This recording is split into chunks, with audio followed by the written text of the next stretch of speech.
சற்று முன் ராஜினாமா செய்தார் சி.வி. சண்முகம். எடப்பாடி மீது கடும் அதிருப்தி. அதிர்ச்சியில் அதிமுகவினர். அதாவது அதிமுகவில் நாளுக்கு நாள் பிரச்சினை அதிகமாகி வரும் நிலையில் எடப்பாடி பழனிசாமிக்கு நெருக்கடி அதிகரித்து வருகிறது. இந்த நிலையில் வட மாவட்டங்களில் வலுவான தலைவர்களான முன்னாள் அமைச்சர்கள் சி.வி. சண்முகம், ஜெயக்குமார் ஆகியோர் எடப்பாடி பழனிசாமி மீது கடுமையான அதிருப்தியில் இருப்பதாக சொல்லப்படுகிறது. இவர்களுக்கு பின்னணியில் சசிகலா இருக்கலாம் என்கின்றனர் சென்னை அதிமுகவினர். அதிமுகவில் நாளுக்கு நாள் மோதலும் பிளவும் அதிகரித்து வரும் நிலையில் மிகுந்த அழுத்தத்தில் இருக்கிறார் எடப்பாடி பழனிசாமி. எவ்வளவு பிரச்சனைகளை தாண்டி முதல்வராகவும் அதிமுகவின் பொதுச் செயலாளராகவும் இருந்தாலும் நாளுக்கு நாள் ஏதாவது ஒரு நெருக்கடி வந்து கொண்டேதான் இருக்கிறது. ஜெயலலிதா மறைந்த பிறகு நெடுஞ்சாலைத்துறை அமைச்சராக இருந்த எடப்பாடி பழனிசாமி சசிகலாவால் முதலமைச்சராக்கப்பட்டார். சசிகலா சிறை சென்ற நிலையில் ஆட்சிக்கு எதிரான சட்டமன்றத்தில் வாக்களித்த ஓபிஎஸ்ஸுடன் கூட்டு சேர்ந்தார். இதனால் டிடிவி தினகரன், சசிகலா ஆகியோர் எடப்பாடி பழனிசாமிக்கு எதிராக திரும்பினர். அப்போது இருந்து தற்போது வரை சட்ட போராட்டம் நடத்தி வருகிறார் சசிகலா. இது ஒரு புறம் இருக்க, 5 ஆண்டு ஆட்சி காலத்தில் 4 ஆண்டுகள் ஓபிஎஸ் ஆதரவு எடப்பாடிக்கு இருந்த நிலையில் தனது ஆதரவு வட்டத்தை பெருக்கிக் கொண்ட அவர் ஓபிஎஸ்ஸை கட்சியில் விட்டு நீக்கினார்.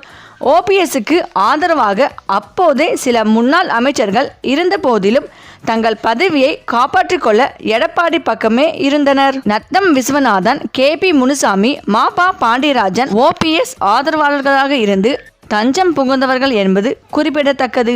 இப்படி பிரச்சனைக்கு மேல் பிரச்சனை வந்த போதும் கட்சியின் தனது செல்வாக்கை நிலைநிறுத்தி கொண்டார் எடப்பாடி. இந்த நிலையில்தான் அதிமுகவின் மிக முக்கிய சீனர்களில் ஒருவரான செங்கோட்டையன் எடப்பாடிக்கு எதிராக திரும்பி இருப்பது அதிமுகவில் மீண்டும் பரபரப்பை ஏற்படுத்தி இருக்கிறது. செங்கோட்டையனின் பதவிகள் பறிக்கப்பட்டு இருந்தாலும் அவருக்கான ஆதரவு வட்டம் குறையவில்லை. பல்வேறு பகுதிகளில் இருந்தும் தினமும் நூற்றுக்கணக்கானோர் செங்கோட்டையனை சந்தித்து பேசி வருகின்றனர். எடப்பாடி பழனிசாமியோ புதிய நிர்வாகிகளை நியமனம் செய்து வருகிறார். ஈரோடு பகுதியில் கிட்டத்தட்ட அனைத்து ஒன்றிய செயலாளர்களும் செங்கோட்டையனின் ஆதரவாளர்களாக இருக்கின்றனர். இது ஒரு புறம் இருக்க, கட்சிக்குள் எடப்பாடிக்கு மீண்டும் சிக்கல் ஏற்பட்டு இருக்கிறது. கட்சியில் இருந்து முக்கிய தலைவர்களை வெளியேற்றிவிட்டு பாஜகவுடன் கூட்டணி அமைத்ததால் தான் அடுத்தடுத்த தேர்தல்களில் தோல்வியடைந்தது. எனவே சசிகலா உள்ளிட்டோரை மீண்டும் கட்சிக்குள் வர வேண்டும் என சி.வி. சண்முகம் வலியுறுத்தியதாக சொல்லப்படுகிறது. குறிப்பாக ராயபுரத்தில் வலுவாக இருந்த நான் தோற்க காரணம் பாஜகவுடன் கூட்டணிதான் என ஜெயக்குமார் கூறியிருந்தார். ஆனால் எடப்பாடி பழனிசாமி திட்டவட்டமாக அதனை மறுத்ததாக சொல்லப்படுகிறது. அப்போது இருந்த இந்த 6 அமைச்சர்களும் அதிருப்தியில் இருந்த நிலையில் தற்போது செங்கோட்டையன் வெளிவந்திருக்கிறார். விழுப்புரத்திலும் சென்னையிலும் செல்வாக்கோடு இருக்கும் சி.வி. சண்முகமும் ஜெயக்குமாரும் எடப்பாடி பழனிசாமி மீது கடும் அதிருப்தியில் இருப்பதாக சொல்லப்படுகிறது. மேலும் செங்கோட்டையனுடன் அவர்கள் ஆலோசனை நடத்தியதாகவும் தற்போது தகவல்கள் வெளியாகியிருக்கிறது. ஆனால் அந்த தகவல்களை இரு தரப்புமே உறுதிப்படுத்தவில்லை.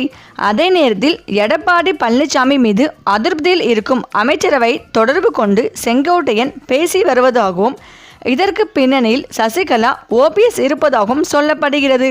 வரும் காலங்களில் எடப்பாடிக்கு எதிரான மாஜி அமைச்சர்கள் பலர் அடுத்தடுத்து வெளிவருவார்கள் என சொல்லப்படுகிறது. இந்த நிலையில்தான் செங்கோட்டையனின் ஆதரவாளர் சி.வி. சண்முகம் என்பதால் அவர் எடப்பாடி மீது கடும் அதிருப்தியில் இருந்துள்ளார்.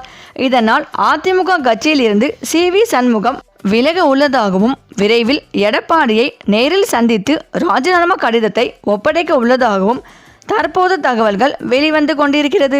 சரி, இந்த வீடியோ பற்றிய உங்கள் கருத்துக்களை கமெண்ட்ல சொல்லுங்க. மேலும் இந்த வீடியோ உங்களுக்கு பிடித்திருந்தால் லைக் பண்ணுங்க, ஷேர் பண்ணுங்க, மறக்காம நம்ம சேனலை சப்ஸ்கிரைப் பண்ணிக்கோங்க. நன்றி.